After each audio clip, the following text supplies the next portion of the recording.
Hello, Dog Nation. My name is Brandon Adams, and this is DawgNation Daily, the daily podcast for Georgia Bulldogs fans. We're presented today by Engineered Solutions of Georgia, and glad to have you with us. We're going to have some fun on today's show. I'm going to highlight what I thought was one of the real enjoyable, very interesting takeaways from G-Day on Saturday. We'll do that very near the top of the program today. We'll also address some of the concerns that still exist after Georgia wraps up its spring practice. Connor Riley, who was watching very closely and covering all the post-game shenanigans, he'll be on by here this part of the program there as well to break down everything that took place. More details on the big contest that Kroger is sponsoring for our moms here in the audience. So a lot to do over the course of the next few minutes. Could not do it without you. So I'm really glad you're here as DawgNation Daily, the daily podcast for Georgia Bulldogs fans, presented today by Engineered Solutions of Georgia, begins right now. Today's episode of DawgNation Daily is brought to you by Engineered Solutions of Georgia. Dial 678-ESOG now for a solution to your foundation and waterproofing problems. Presented by DawgNation.com, this is DawgNation Daily, the daily podcast for Georgia Bulldogs fans. Here's your host, Brandon Adams. I am in my 40s, and when you get to be in your 40s, certain things about your body just kind of changes a little bit. It's not always a change for the better, let me just tell you that. But one example of that, and by the way, the weird thing about this is that sometimes these kinds of things occur, and you don't really notice until later on. An example of that is when I was younger, I had the world's most amazing eyesight. I could see through buildings, essentially. I mean, I had great eyesight. But, not too long ago, I was kind of, looking at some words in the paper, and I kind of realized I don't think I can see anymore, or at least when it comes to stuff up close. Now, if I'm driving down the road, I can see road signs 2 miles away. But when it comes to stuff that's right in front of me, sometimes that's a little bit hard to see. And that's obviously not a unique thing. A lot of people kind of deal with the same kind of thing. And I mention that because metaphor alert, that can also be true for us in life sometimes too, to be a philosophical blowhard for a minute. The things that are closest to us are often the most difficult to see. Can't help but think about that a little bit after G-Day on Saturday, where I think that for the most part, the response from Georgia fans to what we saw is mostly positive. I think Georgia fans had a good time. Those that had a chance to figure out the streaming internet and tune in to watch it, or have now caught up on a bootleg copy on YouTube, or happen to be there, one of the few people lucky enough to be inside Sanford Stadium. I think for the most part, the reviews were pretty positive for Georgia, but there are those concerns. When we did our comment sections yesterday, we call it our R.S. Andrews cool down. We do it on podcast and video there as well. There were a lot of Georgia fans saying, boy, I got some questions with this offensive line. John Stinchcomb, expert, former All-American offensive lineman, was on the show yesterday saying he feels like the offensive line's still a work in progress. To say nothing of what's going to go on with the Georgia secondary, and that's obviously something we'll get to in great detail before this show is done, and probably talk about this a lot over the course of the next several days. These are all significant issues, but these are the kinds of things that we talk about because we are obsessives. After all, I do DawgNation Daily every single day, as the name would suggest. When you focus on one topic that much, you're going to talk about everything, maybe more than someone who's more several thousand miles away or 10,000 feet in the air. They're going to look at those kinds of things. And the reason why we do this show every single day is because there is an appetite for Georgia fans to hear about Georgia football every single day, because so many of you think about this every single day, much the same way that I do, and because you yourself, you love following it so closely, you love being your own version of a Georgia football obsessive. We do kind of dive in deep to some of the issues, and sometimes we fixate a little bit more than maybe we should, or maybe other people will, on what might be wrong with the program, what might not be perfect with the program. But if we did the same kind of microscopic look at Alabama or Clemson or Ohio State or programs like that, the programs that we kind of think of as the top national championship contenders each and every year, you would discover that there are also issues for those programs there as well. We're just not quite as aware of them because we're not focusing in on those programs as obsessively as we focus in on UGA. Let me give you an example that I think proves the point. There's a guy named Barrett Sallee for CBSSports.com. A lot of you know Barrett. Barrett's a friend of ours here on our program. He's been with us a number of times before, and he kind of wrote one of these kind of drive-by stories, CBSSports.com, of, hey, here's what you need to know about the Bama spring game, what you need to know about Ohio State, what you need to know about Georgia and everything else. And he went on to talk about the way in which JT Daniels just looked very comfortable as Georgia quarterback. You've only got a room for to write a few sentences about Georgia, so why not start at the top and talk about what JT Daniels Daniels did at Georgia quarterback, throwing the ball to Kearis Jackson, throwing the ball to Donnie Mitchell. And then at the end of Barrett's synopsis of what's going on with Georgia, this is the synopsis that Barrett Slee gave us. I'll show you this on the screen for those of you who are interested. Barrett says, if JT Daniels can develop one deep threat, this offense will be deadly, Barrett Slee says. And he goes on to say that JT Daniels might actually have a couple of deep threats in this offense here for 2021. Now, I think that's really neat, not just because, Barrett's a guy that, I'm friends with and, we've had on the show before, and he's saying something nice there about Georgia. I think that really speaks really well of where we were a few weeks ago in terms of, oh my gosh, George Pickens suffers one of the worst injuries that you can go out there and have, ACL injury. It's the worst news possible for Georgia fans there in the early stage of that spring practice. And I think many Georgia fans thought that might be the moment that set the tone for the offseason, and the overall tone would be one that was going to be more negative than positive. Now, I'm not saying the Pickens injury is not a really big deal, and I'm not saying it isn't disappointing for those of us who love watching George Pickens play. But I think Barrett Slee's words there being spoken in light of what went down with George Pickens a little bit earlier to say, hey, Georgia still has a chance to be a deadly offense, still have candidates like Kearis Jackson, like a Donnie Mitchell, like, he didn't even mention, guys like Arian Smith, who's actually playing for the black team on Saturday, guys like that can be that deep threat. This Georgia offense can still be deadly this upcoming season. So this is an example, as I said before, of Georgia fans, be careful that you don't get too close to all of this and get too fixated on small details that you miss out on the big picture. That for the most part, whether it be Cole Kubelik, who was, doing the game for the SEC Network Plus on Saturday, Barrett Slee writing for CBS Sports, a whole host of other analysts who've kind of weighed in on this, that the reviews that Georgia has earned this spring, what it put on display for G-Day on Saturday, actually really positive, and certainly any kind of thought that this Georgia offense would be good enough to propel Georgia this upcoming season into national championship conversation. There is nothing that we saw on Saturday that would do anything to convince someone otherwise if they came into the day believing that, and that is obviously taking the George Pickens injury into account. And then there's this. I told you yesterday it's going to take us a few days to kind of go through all of what needs to be said about what we saw on Saturday, but let's for right now park on the subject of a guy who I think has now graduated from being just a curiosity, Kirby Smart's personal colossus. I think we've kind of graduated beyond this with Darnell Washington. This isn't just a guy, oh my gosh, wait till you see how he looks in a uniform.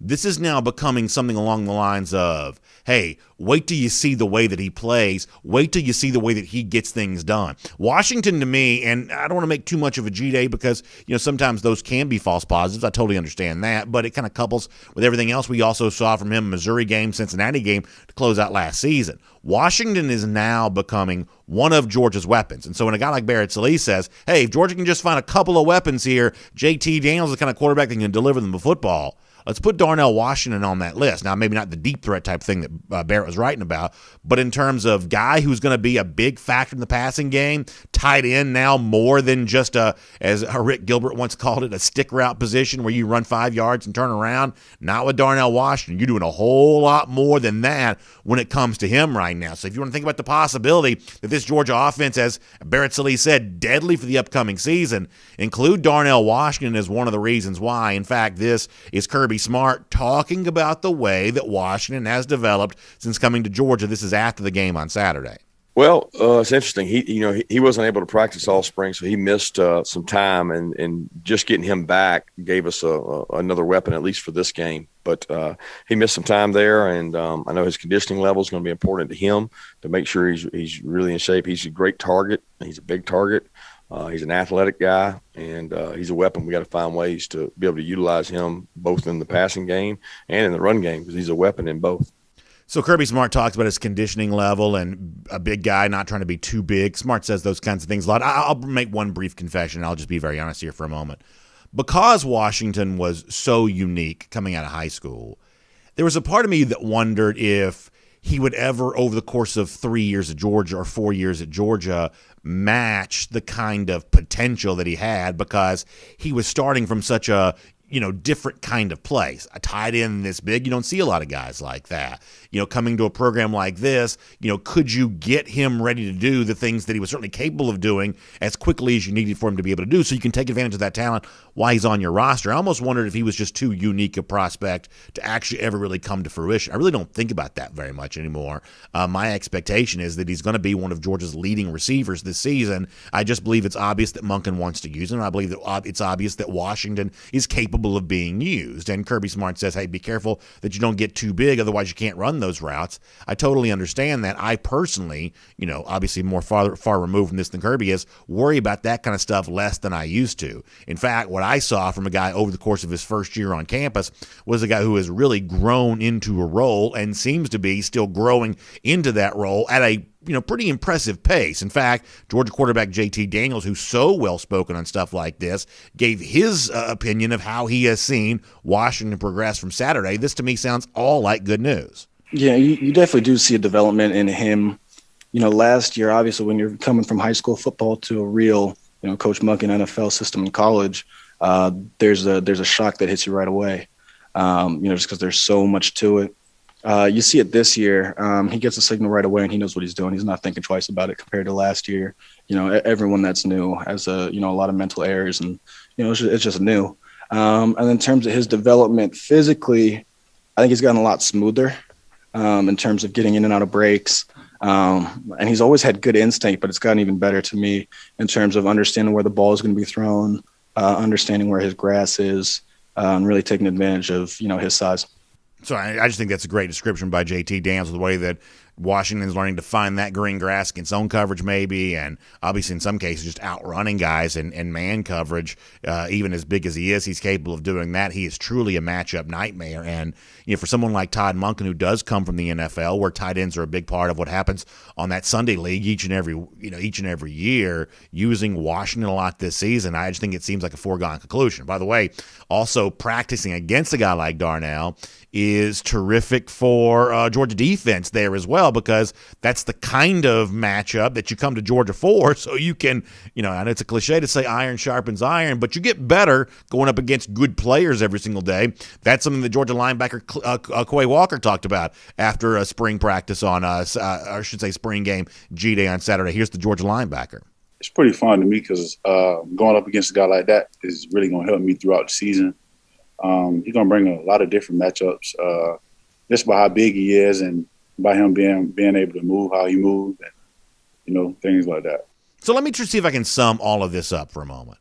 Georgia has legitimate concerns that must be addressed over the course of the summer, heading into the start of practice, and then as Georgia gets ready to play this upcoming fall. Offensive line, probably one of those still. Defensive secondary, which we're going to talk more about in a moment, probably one of those still.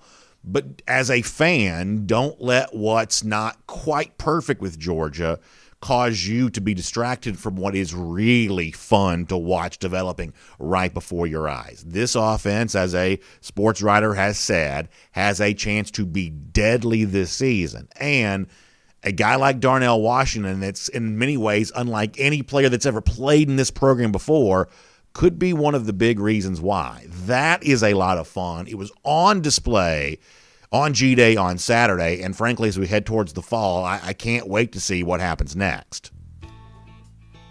My name's Brandon Adams, and this is DawgNation Daily, the daily podcast for Georgia Bulldogs fans, presented today by Engineered Solutions of Georgia. Great to have you with us, no matter how you get to us today. Video, Facebook, YouTube, Twitter, Twitch, Radio Noon, Athens Sports Radio 960 The Ref, podcast, Apple, Google, Spotify, SoundCloud, world-famous DawgNation.com. By the way, even more platforms on the way to be able to experience this show really soon. Can't wait to tell you more about that when I am able to. That is going to be really, really fun. New horizons on the way. And listen, none of this would be possible without the great support of our sponsors. I love my friends at Engineered Solutions Georgia for a number of reasons. Listen, it was great to be in Sanford Stadium on Saturday, seeing Georgia on display, and it's such a reminder to me that great companies like ESOG that are proud partners of UGA, helping support what Georgia football is doing. Fun to do business with them. As I said before, Engineered Solutions of Georgia have also been a really good friend of ours at DawgNation for a long time, right here on DawgNation Daily. So when it comes to your foundation, your waterproofing issues,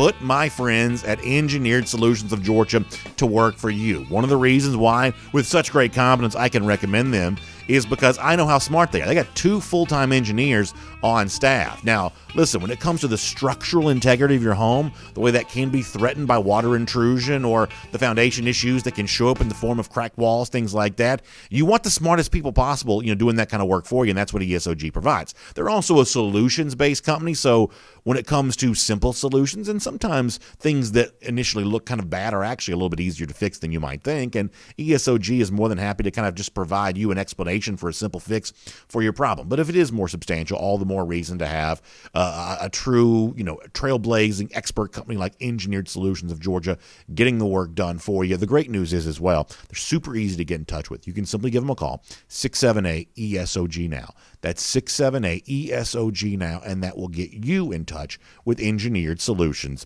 of Georgia. All right, great to have all of you with us. It'll be Connor Riley here coming up in just a moment. We'll talk to Connor about his takeaways, key from G-Day. And now here on Around the Doghouse, I want to kind of shift gears just slightly.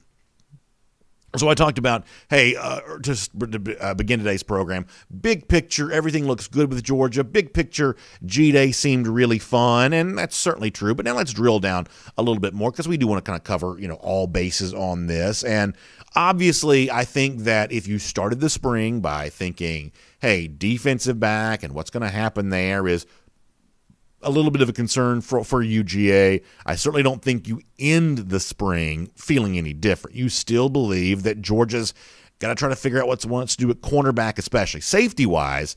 When it comes to Lewis Sane, I mean, my gosh, how much better of a safety could you get than that? And Christopher Smith seems to be, growing into a role pretty nicely for UGA there as well. But what are you going to do at cornerback? When Kirby Smart spoke after the spring game on Saturday, he also acknowledged that, hey, listen, we're still kind of where we were, trying to figure out what we have there at those spots. This is Kirby Smart. And then a defensive back, it doesn't change. It's day to day. We've got 2 safeties we feel like have played pretty good and are experienced. But at corner, we've got to find guys that are comfortable, can make plays down the field, and make plays with their back to the ball. So listen, day to day is probably a good description on that. You know this. Anytime you're learning something new, there's good days, bad days. There's sometimes a version of beginner's luck a little bit there, but there's also the thing where it becomes hard to maintain the consistency of what you did well, doing that again the very next day. And we probably see that or hear about that some from Georgia coming up in practice here as we head towards the summer. These guys have time to get ready, but there's no doubt Georgia had so much experience and talent in those cornerback spots that they were really just kind of rotating guys. You had DJ Daniel play well. You had Tyson Campbell, who played at a high level, going to be a big-time draft pick. Obviously, what Eric Stokes did kind of as a fixture in that group the last few years. You can't lose that kind of experience and not have some drop-off or some growing pains trying to find their replacements. But the good news is the football is truly the ultimate team game. There are 11 guys on the field, and the job of the front 7, defensive line, linebackers, the job of them is to help out this secondary. And by the way, even with you, breaking in new corners and getting familiar with what they bring to the table, their experience kind of growing into a role can be made easier by what very good defensive linemen and linebackers are doing. To hear more from Quay Walker here for a moment, that's one of the things that Walker said. He's watching those guys trying to improve, but knowing there are things that he and his fellow teammates can do to make that job just a little bit easier. This is Quay Walker. Overall in the spring, just a whole lot of young guys trying to get better, including Amir Speed. Just getting better each and every day, working on technique mainly, still got a lot of things to work on, not just them, but everybody as a team. But as in the day, probably was just technique-wise and things, they need to fix. Us as well as a whole defense, we can help on the back end by pass rush or whatever it may be from my standpoint as well. But overall, I'm pretty impressed by the effort. That is not a flippant throwaway comment. That when you see, I thought Nolan Smith had a very good day on Saturday. Obviously, Adam Anderson brings a ton to the table. Linebacker for Georgia, potentially a really deep position. Defensive line, maybe the best that Georgia's had in quite some time, and arguably among the very best in the entire country. That the presence of that pass rush, the presence of that, domination you hope in the run game, all of that making the job of the secondary a little bit easier. What Walker says there, I do think matters. I don't want to sugarcoat it. Obviously, if you're deficient in the secondary, especially the cornerback spot, against these high-powered offenses like the very best of the SEC and around the country kind of have right now, you could be in trouble. But there is a way to help them. There's a way to help whoever it is that emerges in those spots. There's a way to help them grow into that role, and big games from Walker and the rest of the front seven could certainly be a way to do that. That is Around the Doghouse. We're going to get Connor Riley here in a moment. Before that, let me also give a quick shout out to my friends at Merriweather and Tharp, your source for the Georgia divorce. The divorce process, scary and confusing, but Merriweather and Tharp has been through that thousands of times before. That institutional knowledge they can put to work for you to make your situation better when it's all said and done, make you whole again when it comes to your finances, your retirement accounts, your relationship, with children and everything else. Merriweather and Tharp can do that for you. So let me recommend them if you find yourself in the first steps towards maybe something that's going to end in a divorce. Check out my friends at Merriweather and Tharp online at the AtlantaDivorceTeam.com. All right, we've got a lot to do before we're done. Big news coming out of Knoxville, Tennessee. I'm not quite so sure how Vols fans should take this, but we'll address that before we're done.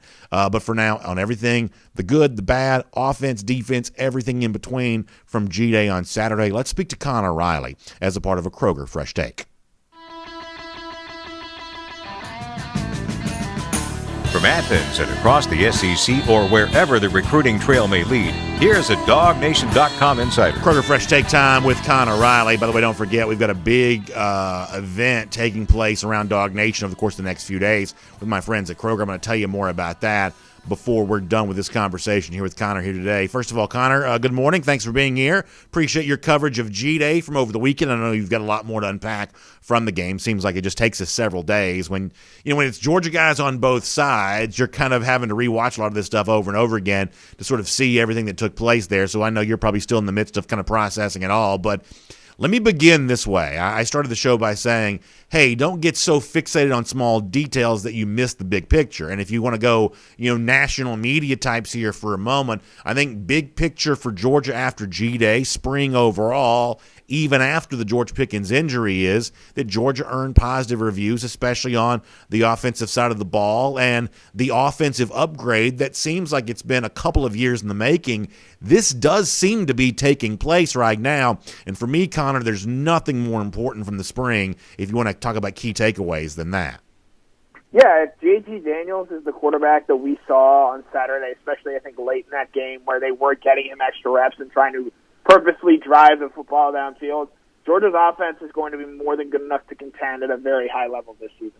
I do still have some questions about the skill players and what they ultimately look like at the end of the day, but Mike Griffith gave him the game ball, I think, for good reason. JT Daniels was every bit as advertised and looked a lot more comfortable than he did at the beginning of last season, and has really, I think, made big strides so far this offseason. And, there's something about the Daniels performance from Saturday I think it needs to be pointed out, is that there are some, and maybe you would now say past tense, there were some anti-Georgia trolls waiting in the wings, ready to pounce, because, Daniels had kind of an uneven freshman year at USC.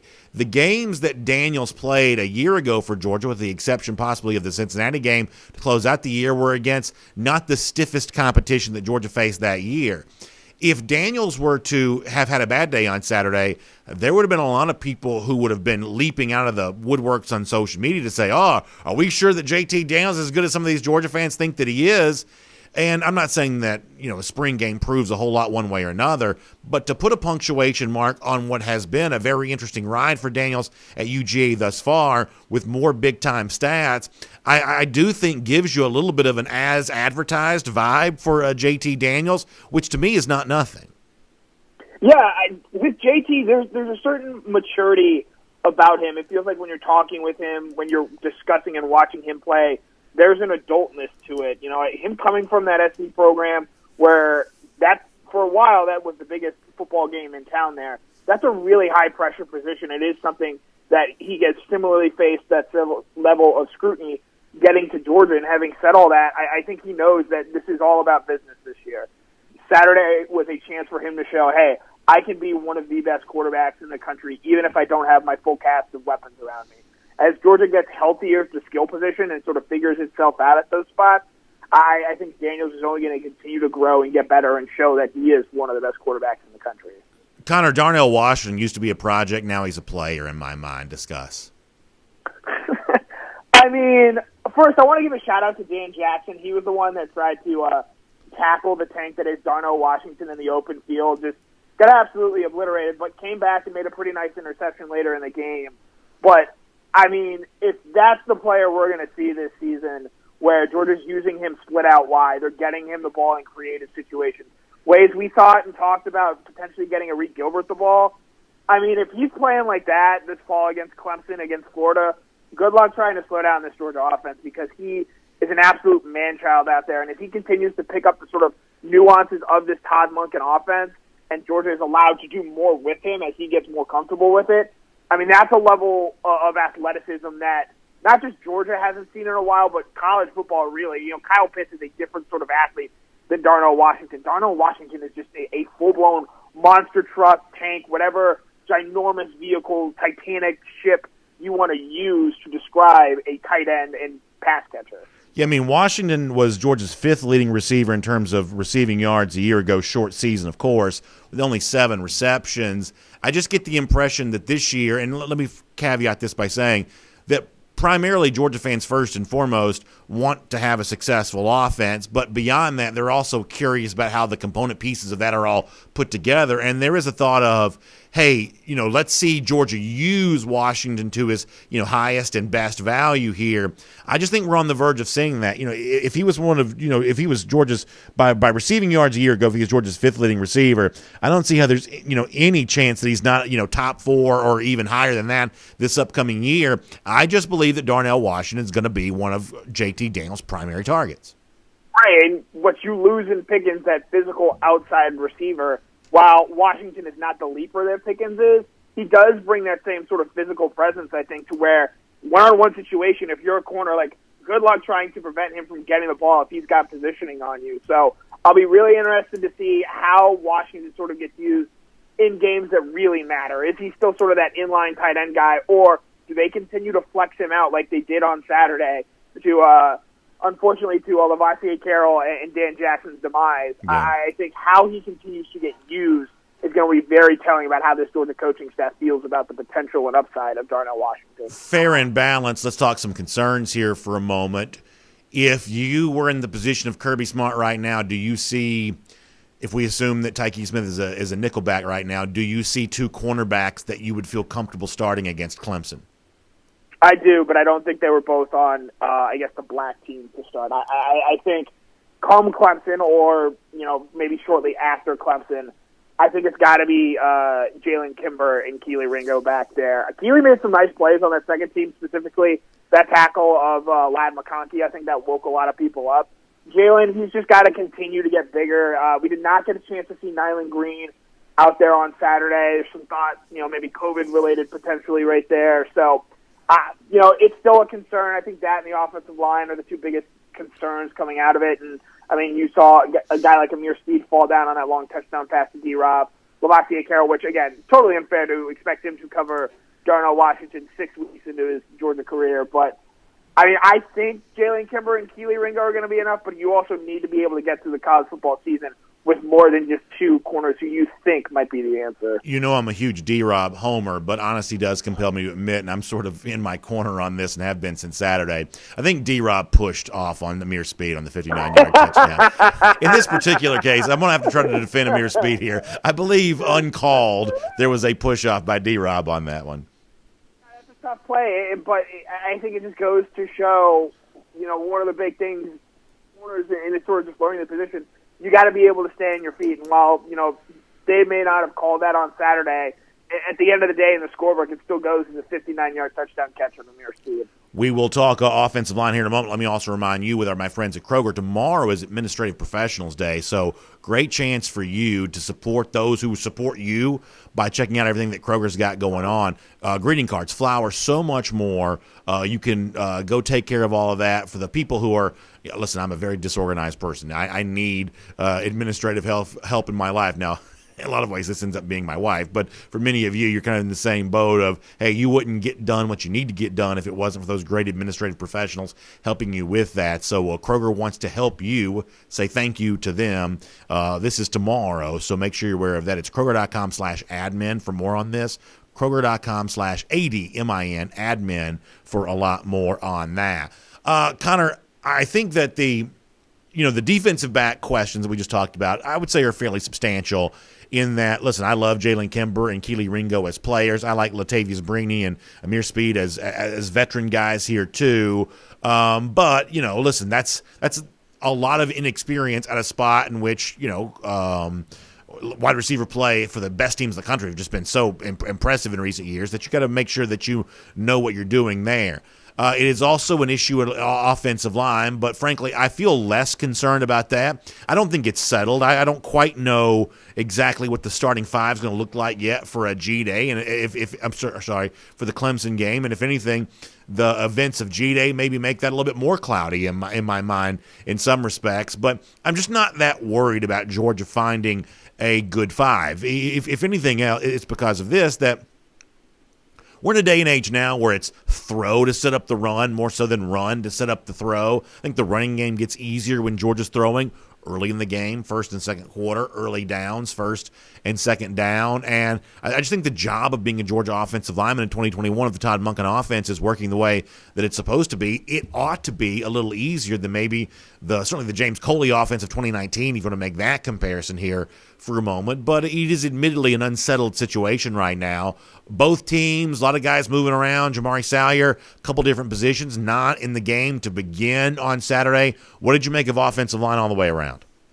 I would say of the position groups that I saw on Saturday, I was maybe either the least impressed or, I don't know if disappointed is too strong a word, but I was not pleased with what I saw from the offensive line. And yes, Jamari Salyer, it's important to mention, didn't get the start there. They were working him at both left tackle and left guard. I think they really wanted to give Tate Ratledge a lot of reps there at that right guard spot, so they were moving around Sawyer and Schaefer. Those guys are obviously going to be, I think, day one starters for Georgia when they take on Clemson on September 4th. But, Georgia didn't have a designed run longer than 9 yards in that game. And yes, Georgia's defensive line is excellent.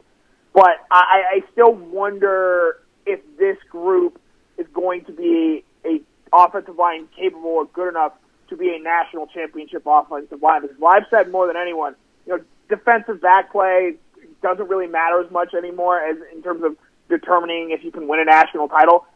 Offensive line play absolutely does, and I think Georgia still needs to get much better than even what we saw on Saturday at that offensive line spot if they're going to contend and win a national title. Yeah, I mean, I think that it's left tackle, right? I mean, that's the one big question you really have. And, listen, I don't know how much I'm going to make of, what Truss does in this game for the good or the bad, or, what the other two tackles and, Broderick Jones and Amarius Mims do on that black team offense. But that's the one spot that you really just don't know, I guess what you have right now. And I think it goes back to something I know I talked about last week, and maybe you and I talked about together, that the longer that question remains unanswered, the more I wonder if the answer isn't the guy that it was, for a good portion of last season, if you don't gravitate back to Jamari Salyer there in that role, at least in the early stages of the season.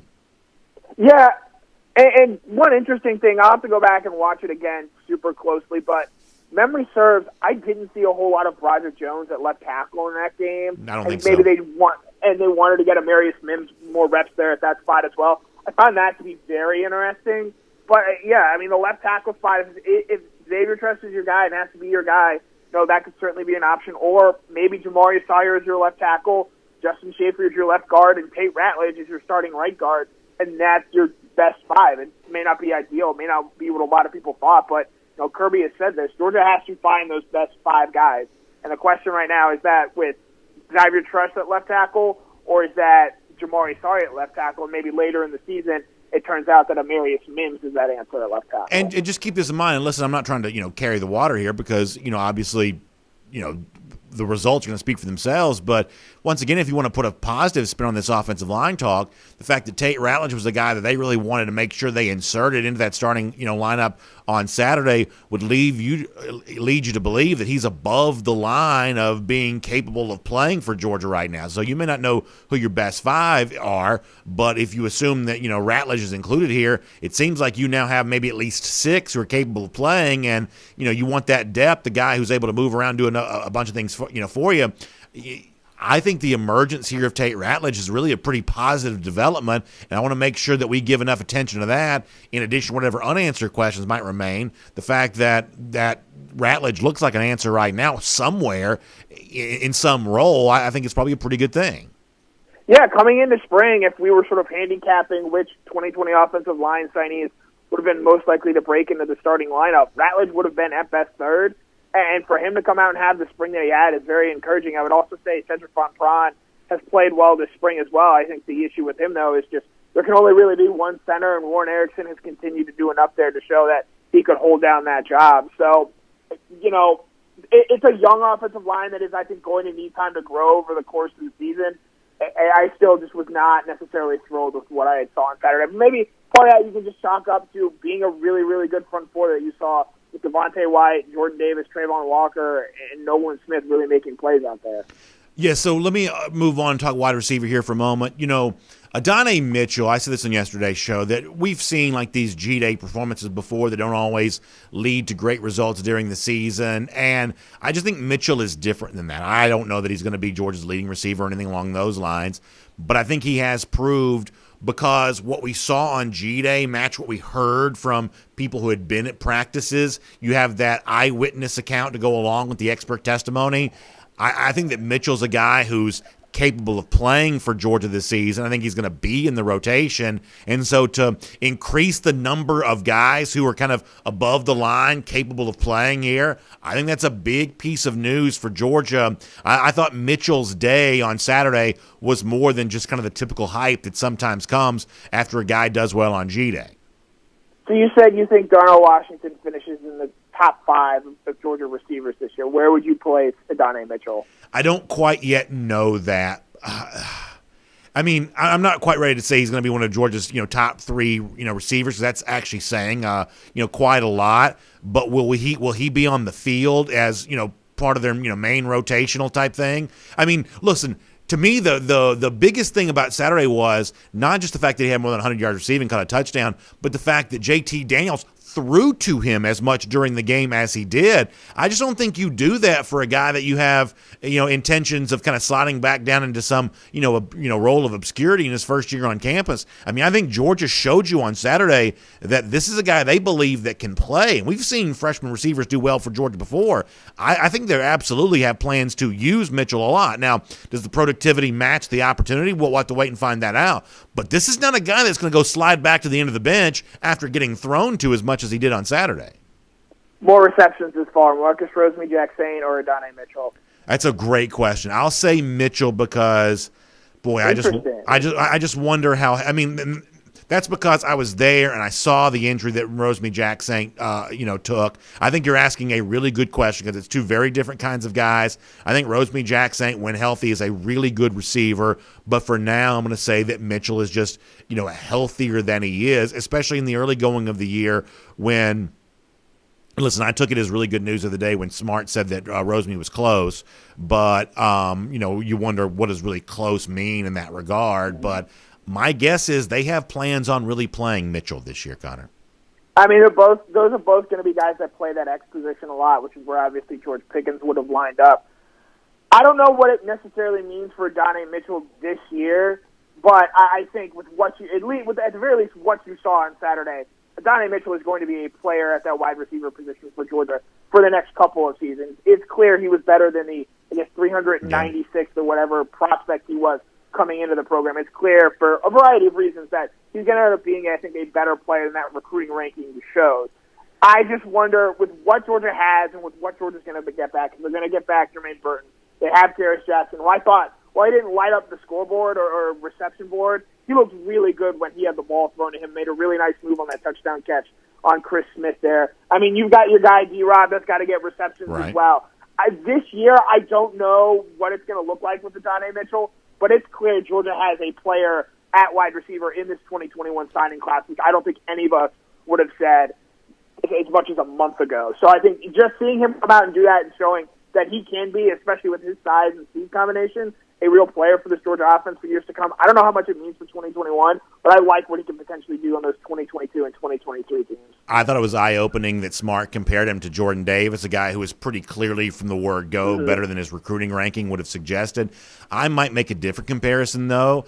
I might say that Donnie Mitchell's a little bit like what Brian Harrion was when he first arrived at Georgia in 2016, a guy that the recruiting industry didn't really get it wrong. They just didn't have a chance to see him very much, and so you can't really evaluate somebody you didn't see. You can't give him a proper ranking when he's not kind of going through some of that stuff, and Mitchell obviously had a little bit of an unorthodox last 12 months before coming to Georgia, but from the word go, Harrion was a guy that Georgia felt comfortable playing in 2016 and probably would have had bigger numbers at Georgia than he did if it wasn't for the fact that Georgia just had so many running backs while he was playing at UGA. I mean, to me, Mitchell, because of the fact that he just wasn't evaluated very much by the industry over the course of the last year, this to me sort of feels like one of those Brian Harrion type things where Georgia brought him in knowing that he could play, and it was all of us, at least me, I certainly remember the way I felt, all of us who kind of learned, hey, this is a guy that Georgia was kind of in on that maybe some other folks were sleeping on. Yeah, I mean, Kirby Smart, I think, mentioned this when he was asked about him before G-Day. Last year, when Donnie Mitchell was sending tape to Georgia coaching staff, there were trees in the middle of his workout routine. He is a guy who did not play high school football last season as he sort of reclassified to get another opportunity at going out and getting recruited. And that move looks like it's really paid off for Mitchell. He's found a home at Georgia. I think we don't know what he's going to be like this year. I think similar, Brian Arian is an excellent comparison because while he never got a chance to really be the lead guy because there was so much running back talent around him, when he was in the game, you felt a certain level of comfort because all right, at the very least, this guy is going to make the right and correct play, and I think Donnie Mitchell can absolutely be that going forward. Yeah, really good stuff. Connor, I know you've got a lot you're going to be writing about all this at DawgNation.com in the days to come because there's still a lot to unpack from G-Day. Thanks for giving us your opinions on it here today. I'll look forward to talking to you soon, and thanks for being here, of course, as part of our Kroger Fresh Take here today. Yep, as always, was a pleasure. Let's take a look around the rest of the league. This is SEC Through. By the way, speaking of Kroger, I want to make sure you're aware of this, that today begins our really fun promotion that we're doing, and we're calling it our 5-Star Mom Giveaway. And if you go to DawgNation.com, you can learn more about this. A chance to nominate a mom that your own mom, whomever else. You're going to win a really cool Kroger gift pack, courtesy of Kroger. So DawgNation.com, the place to go to learn more about this. You can also go to info@DawgNation.com. That's the email address if you want to enter. We're going to do 5-star moms we're going to be honoring here. And what a great package of gifts it is. A $50 Kroger gift card, a $50 Bath & Body Works gift card, a $50 Home Chef gift card. These are really cool giveaways here. One of the things that we all know is we're obviously a very family-oriented show around here because family means a ton to me. That, as we get ready to celebrate moms here coming up in a couple of weeks, it's just, such a great time to remember all the miles that are driven on roads, getting folks where they need to go, clean clothes around the house, and really just kind of holding it all together there on the homestead. Just moms just do so much thankless work. We should be doing things to support them each and every week, but obviously here during this Mother's Day time of year, a very easy time to do that. So let's honor some 5-star moms. Please reach out, let us know about the mom in your life, your own mom, whomever else, that's just doing big things, and we will certainly put them in there and make them a nominee for our Kroger 5-Star Mom, a chance to have a great package giveaway there. DawgNation.com for more details. Info@DawgNation.com. If you want to make a nominee submission, please make sure that you do all of that. So big news coming out of Knoxville, Tennessee here for a moment. This was out there yesterday. We just didn't get a chance to get to it. Former Michigan starting quarterback Joe Milton is transferring to Tennessee. Now, this is interesting in the fact that Milton's actually a pretty big name. Michigan starting quarterback kind of carries a little bit of cachet with it. He was former 4-star recruit, former Elite 11 finalist. This is a guy that had some cachet, did not play well in Ann Arbor a year ago. And I try to put myself in the position of, well, what if I was a Tennessee fan? What if I was doing DawgNation Daily as opposed to DawgNation Daily? How would I receive all of this given the crowded quarterback situation that's in place at Tennessee? Because you've got guys who've been there like Brian Maurer and obviously Harrison Bailey, who we know from Marietta. Hendon Hooker, the former Virginia Tech starter, transferred in as well. And now you're adding Milton in there too. And admittedly, if I was a Vol guy, I would probably think this was probably pretty good news for a couple of reasons. First of all, you want as many bodies as you can in a quarterback competition in the hopes that one emerges. And there's always going to be that natural temptation to assume that if you're the coach, that you are capable. If you're a fan, your coach, your guy is capable of taking what was at one point in time viewed to be measurable talent and getting more out of him than Jim Harbaugh was able to get out of him a year ago. So admittedly, it would be easy to talk yourself into this. But there are some times in life in which the easy thing to talk yourself into is not the right thing to do. In the case of Josh Heupel, here's where I'd have to be a little bit concerned. Heupel wants to be more than just a one-year guy at Tennessee. You want to be able to establish some permanence with the program. And we've already got a situation at Tennessee where the roster, the size of it, the number of guys who've transferred out is so substantial that for a couple of the bigger name guys that chose to stick around, for instance, like Harrison Bailey, a former 4-star quarterback who at one point in time had pledged his allegiance to Jeremy Pruitt but then decided to stay in Knoxville, do you really want to punish that sense of loyalty by bringing in another transfer quarterback, given the fact that you've already got a transfer quarterback on the roster? Now, maybe Heupel, who is a little bit of a quarterback guy, was a very good player at that position in Oklahoma. At one point in time, successful offensive coordinator at Missouri, and, of course, offensive-minded guy as head coach at UCF. Maybe he's evaluated Harrison Bailey and Brian Maurer and guys like that and just found them lacking, and maybe that's why he's doing this. But for a program that's already got roster turmoil, you got 5 guys suspended. A quarterback is one of those, by the way. You've got, I think 15 or so open scholarships. You've got big names like Quavaris Crouch and Henry To'oTo'o that you're hoping to get back to the program. Certainly try to keep them from transferring to a place like Alabama. Bringing in more quarterback bodies to make other guys think about looking to transfer there as well. For a Tennessee team that I just think is bad this year. You really want to risk your future, mortgage your future to get a little bit better right now? That seems like an unnecessary shortcut in my mind, but maybe Vols fans feel a bit different on that. By the way, speaking of Tennessee, I thought Brad Powers, who's a really pretty good, gambling-themed social media follow in the college football space, had some interesting stats related to teams that have the most and least returning starters coming back here for 2021. Now, sometimes the whole idea of returning starters can be a little bit of a tricky misnomer in that it's probably better measure percentage of production, but this is still a metric that matters. Of the teams that have the least returning starters, Tennessee is one of those, along with Florida and Alabama. We obviously know Alabama's capable of reloading, but I would not quickly gloss over the situation with Tennessee. I mean, I would go under on them no matter what the number is. I think the Vols are going to be terrible this year. And I think that Florida, just given the fact they don't recruit as well as these other programs do, the absence of guys like, Kadarius Toney and obviously Kyle Pitts and even a quarterback with Kyle Trask, these are not easy replacements for Florida, even with Dan Mullen having been as active in the transfer portal as he's been. The few number of returning starters matters for me both at Tennessee and at Florida. It does not really mean a ton to me in Alabama, although I do still have, I guess, some questions related to that. But on the list of most returning starters, there are a couple teams in the country that have 20, but right below that is Arkansas with 19. Now, this is where I think it gets kind of interesting. Last week on the show, we talked about, are there potential trap games in the Georgia schedule? And as I told you then, I've probably said over and over again, when I answer my own question, I say, no, I don't really see one. But sometimes that actually makes me, as a Georgia fan, as someone who wants Georgia to win all of its games, that actually makes me a little bit nervous because the definition of a trap game is you really shouldn't see it coming. It kind of sneaks up on you.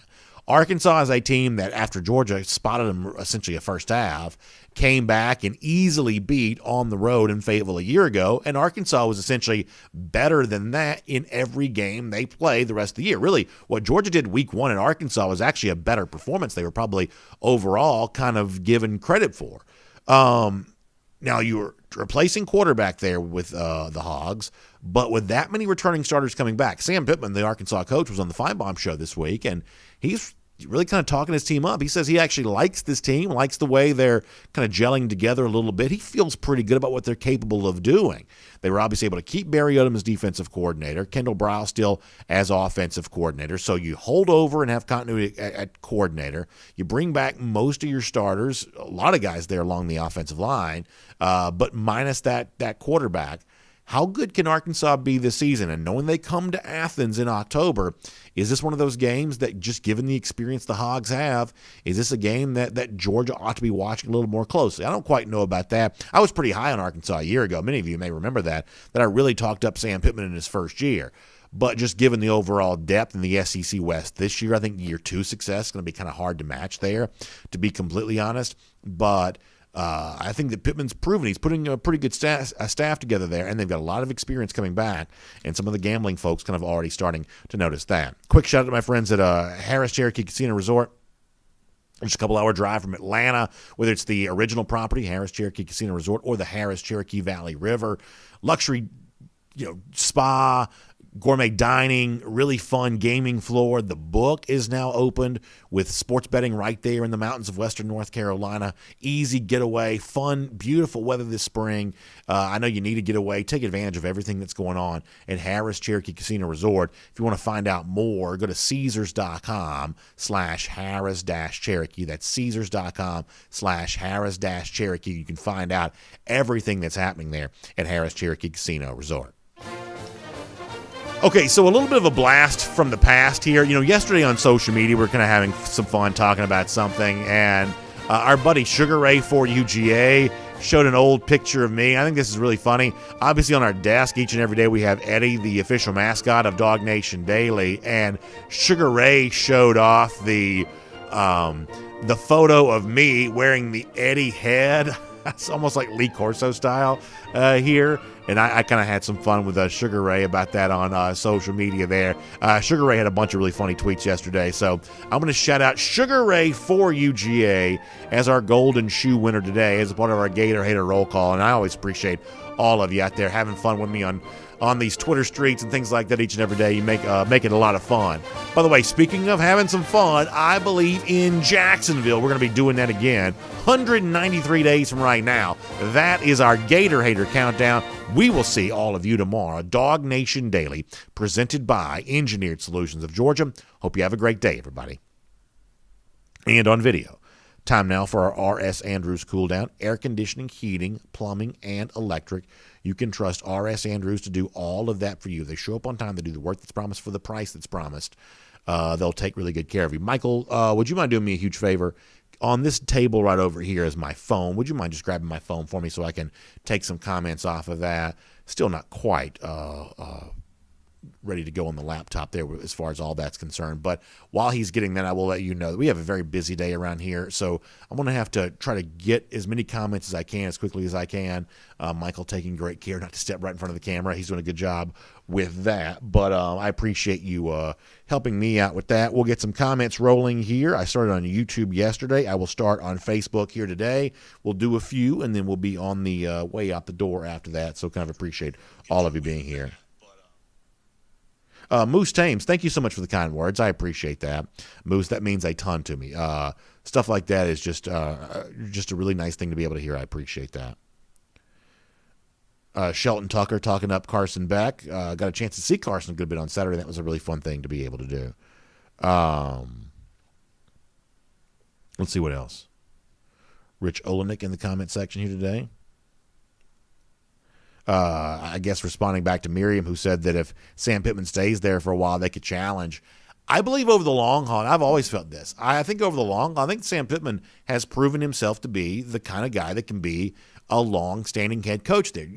One of the problems that Arkansas has had is that in the post-Bobby Petrino world, they had a hard time being okay with 7 or 8 wins, something that Brett Bielema was able to provide for them. Sam Pittman at least returning them back to that standard, I think is actually fairly achievable, if not more so than that. I think that Pittman in a lot of ways reminds me of Arkansas's version of what Ed Orgeron is for LSU, someone who just deeply loves the state of Louisiana.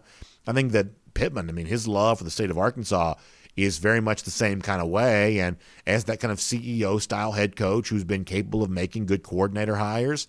One of the issues that Arkansas had is their recruiting was just awful. Chad Morris just completely bottomed out from a recruiting standpoint. Pittman's going to be better at that. So from that standpoint, I think that Pittman's got a chance to do some things, just maybe not quite this year. David Harvey on the subject of what he'd like to see more of from Carson Beck, mentioning some batted passes, and there were a couple of those on Saturday. By the way, I guess we should have mentioned this during the regular show. Jermaine King brings it up. I guess now Severe Wheeler looking to go to the transfer portal. Probably should have brought that up during the regular show. Some days it's just hard to get it all in. I mean, that's disappointing. I mean, Severe is a guy I really like to watch. That's disappointing. I don't know what to make of it. I keep saying the same thing. I've seen where like Texas A&M sent a ton of transfers too. I'm just not quite so sure how much of this is related to what I think is too much transferring in college sports in general right now, especially in basketball, where you have, upwards of 2,000 names in the transfer portal before it's all said and done, and how much of this might speak to a specific problem with Georgia. But when you have, what I thought was your nucleus for next season, Severe Wheeler and Katie Johnson, now maybe both leaving the program, that's pretty tough. Bill Sanders says that Wheeler is entering the NBA draft, so we'll see what his draft outlook ends up being.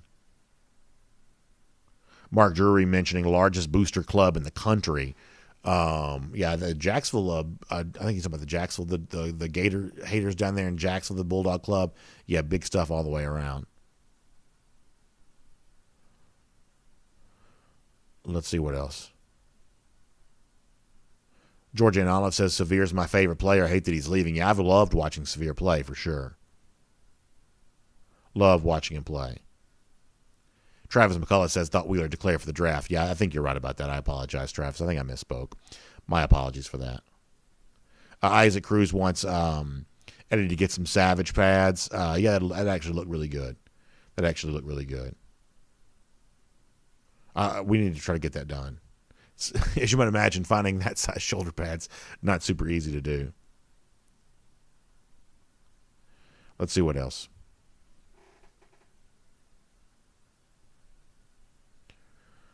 Cody Ledoux on the subject of Matt Ryan. Yeah, I mean, I still think the Falcons remain like as interesting in that number 4 spot as really kind of anybody is. As interesting as any team in the NFL. A lot of people will say the draft begins with 3 at San Francisco. That's probably true. But what happens, after that with Atlanta at 4, probably just as significant. Here's one thing I'll say about Kyle Pitts. And maybe I'll mention this in the regular show eventually. But so I am definitely of the belief that Pitts is a special prospect. I mean, the most draftable tight end of my lifetime, and it's not even close. I am starting to get a little concerned, though, by how much I'm hearing him praised. I've heard some what I think of as, fairly, plugged in, sports talkers essentially acting as if the floor for Kyle Pitts is Travis Kelce. I think you got to be really, really careful about unique skill set, unlike anything I've ever seen before, but it's still really hard to be great. And as much of a sure thing as Kyle Pitts looks like, it's still really hard to be great. Now, I can understand why Pitts is going near the very top of the draft. I'd still prefer Atlanta to take quarterback there, but I can understand why Pitts is going near the top of the draft. But let's be careful assuming that Pitts can't miss, because we've found out over and over again there's really no such thing as a can't miss prospect. Let's see what else. Connor Graham says we're going to talk about Brock Bowers at all. Yeah, before it's all said and done, we definitely will. We can talk about him right now with you in the comment section. Bowers is another one of these guys that can play for Georgia. And, we know that Todd Monken's going to want to have 2 tight ends on the field a lot, so that's opportunities for Bowers. He is a competent and capable pass catcher. And being able to do that and showing what you showed on Saturday after having not played his senior year of high school, I think speaks really well of him, for sure.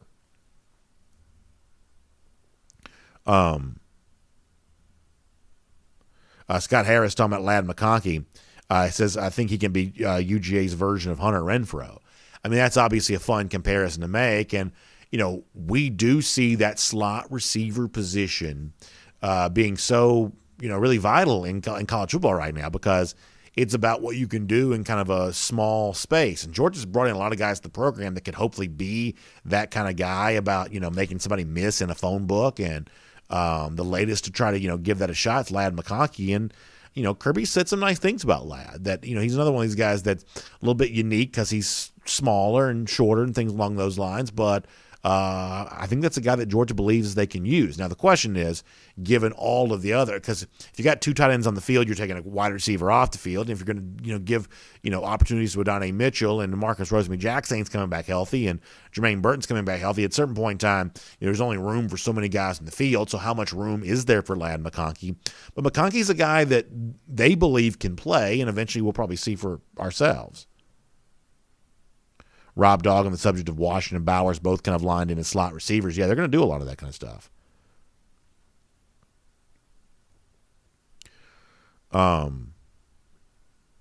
So Jay Shipe says, every year there's a team that takes a huge step back and a complete disappointment. I think this will be A&M's year. And to a certain extent, Jay is right about that. There's almost always a team ranked in the top 10 to start the season, preseason, that finishes unranked at the end of the year. But, man, you're going to have to really convince me, and I know a lot of you like to joke with me about Texas A&M, but you're going to have to convince me of why that would be A&M this year. You're going to say inexperienced starting quarterback. I'll listen to that. But, y'all, there are not a lot of teams out there that have out-recruited A&M. Maybe you want to say, well, it's LSU that's moving up. It's going to push A&M down, and that could possibly happen there as well. I love, and I am totally here for that offseason conversation, though, for sure. Connor Graham, how about this? You about a bold prediction. This is a bold prediction. I think that Ole Miss will be the team that we meet in the SEC championship. They have the most veteran quarterback in the league apart from JT Daniels. So that's a very bold prediction from Connor. The other day we had Dave Bartu on SEC Country Live. Of course, SEC Country Live back again tomorrow at 3 p.m. And Dave, who kind of does all this from a kind of a numbers crunching standpoint, had kind of looked at everything, and he thinks that most underrated player in the league, he believes, is Matt Corral. He thinks that Corral is heading for a huge season this upcoming year. I'm just not as high on Ole Miss right now as some other folks are, but, I mean, there are other people who kind of join Connor here in saying that Corral could have a very big year, and obviously if he's having that kind of year, there's a chance that Ole Miss kind of, follows along with that. So interesting, very, very bold prediction from Connor. I love that in our comment section, and Connor gives you a big one there with Ole Miss. Never won the SEC West. There are only a small handful of teams that have never won a division, especially teams that have been in the SEC for the full length of division play. But Ole Miss is one of those. Never played an SEC championship game. And Connor Graham says he thinks it's going to happen. That's a very interesting pick. Thomas Tyson on the subject of, there was an article from like this Clemson dude that kind of got talked about in Georgia social media circles here a little bit. We didn't really mention it on the show. Here's the thing, and this is going to come across as a little bit elitist, and I don't mean for it to, because I don't mean it this way. But I'm just not going to make a big deal about what someone with no following thinks about anything, because, if you don't have a following, you have nothing to risk, right? I mean, if you've got a big platform and you say something ludicrous, then you put your platform in jeopardy. And therefore, if you do put yourself out there with a fairly bold take, it means a little more because you've got at least some sort of reputation status at stake with what you say. If you've got no following to speak of, then, what you say doesn't really matter, because obviously it could be assumed that someone would just say something in hopes of getting more attention and more of a following. So we're pretty careful here around, who we kind of, whose opinions we choose to amplify for that very reason, not because I'm right about everything and not because the only people whose opinions matter are the people who have, big platforms, things along those lines. It's just that there's a certain weight of opinion that deserves more attention when it kind of comes from someone who risks something if he ends up looking foolish. All right, a couple more here. We got to get ready to go after that. Rodney Hewitt also joins in and said that Ole Miss is a legit top 25 team this year, possibly top 15. Boy, that's trouble for the rest of the SEC West. That ends up being true because there are a lot of teams. Either it's an LSU team trying to be a bounce back, or first-year coach at Auburn. I mean, think about if Ole Miss is that good, how much of a problem that exists for other teams in the SEC West. But a great opinion. Very, very strong take. Robert Barnes says, I feel like the Falcons need to start building for the future.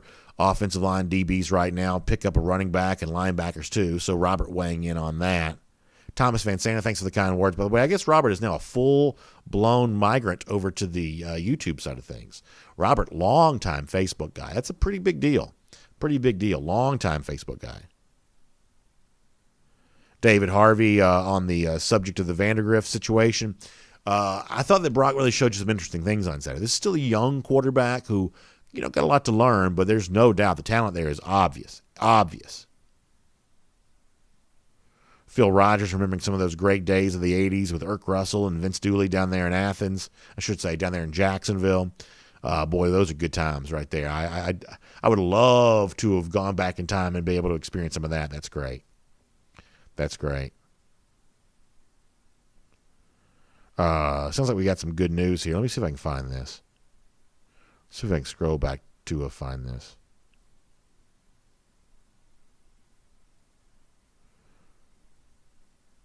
And once again on the severe weather thing, I just completely misspoke on that. I shouldn't have even mentioned it, to be honest with you, because I hadn't even had a chance to really follow that news too closely.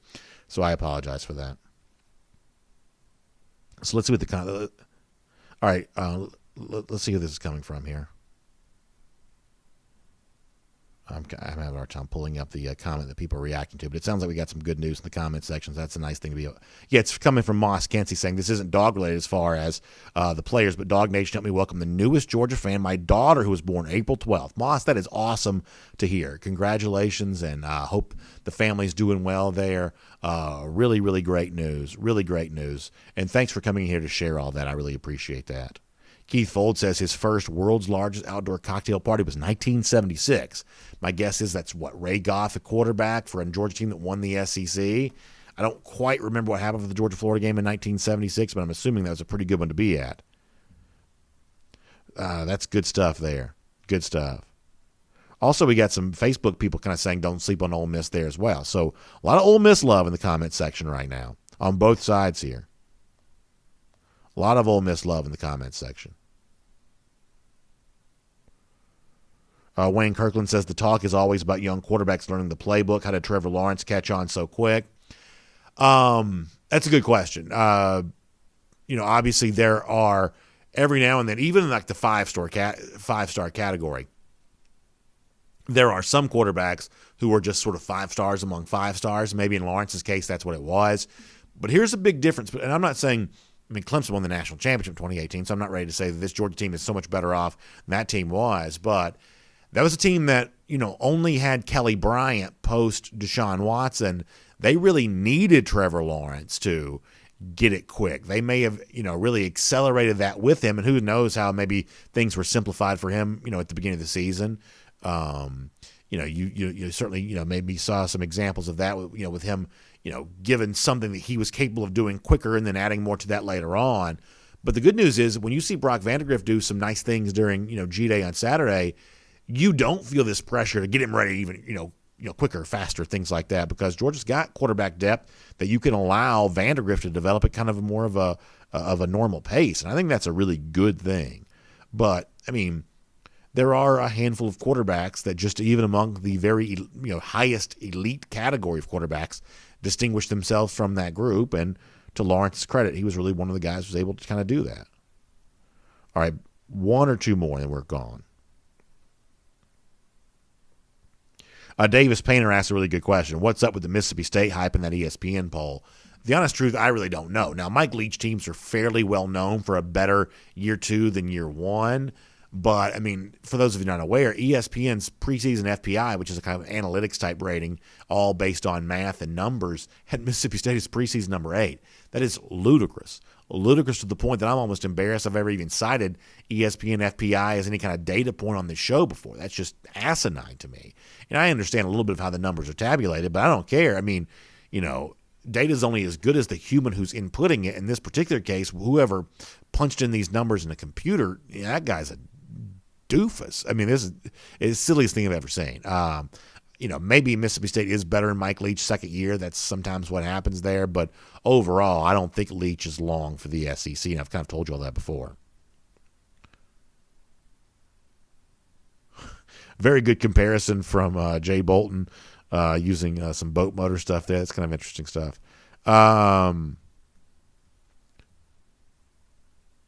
All All right, we're going to get ready to go here. Thank you all for being here. For our RS Andrews cool down, really appreciate that. Of course, make sure you check them out for air conditioning, heating, plumbing, and electric. They'll show up on time. They'll do the work that's promised for the price that's promised. Make sure you check out RS Andrews today. Air conditioning unit, it's hot right now. They'll get your system back to factory fresh specs, and that, I can tell you, is a really good thing. Also, make sure you check out the AJC, Atlanta Journal-Constitution, online at ajc.com. Great chance to really just follow everything that's going on in the world here today. A lot going on out there. Braves getting back at it tonight in New York. Probably still that Ronald Acuna there, but ultimately that's not as bad a news as otherwise could have been. So Falcons getting ready for the draft. I think Hawks back in action tonight too, I believe. I think I may be right about that. Either way, there's a lot going on. Your chance to follow it all. Of course, more serious news there as well with the, the coronavirus stuff and kind of everything with that. Atlanta News Now. You can find it all. AJC.com. Make sure you check it out. Of course, we'll see you back here tomorrow, 10 a.m. for DawgNation Daily, presented by Engineered Solutions of Georgia. We'll look forward to talking to you then, everybody.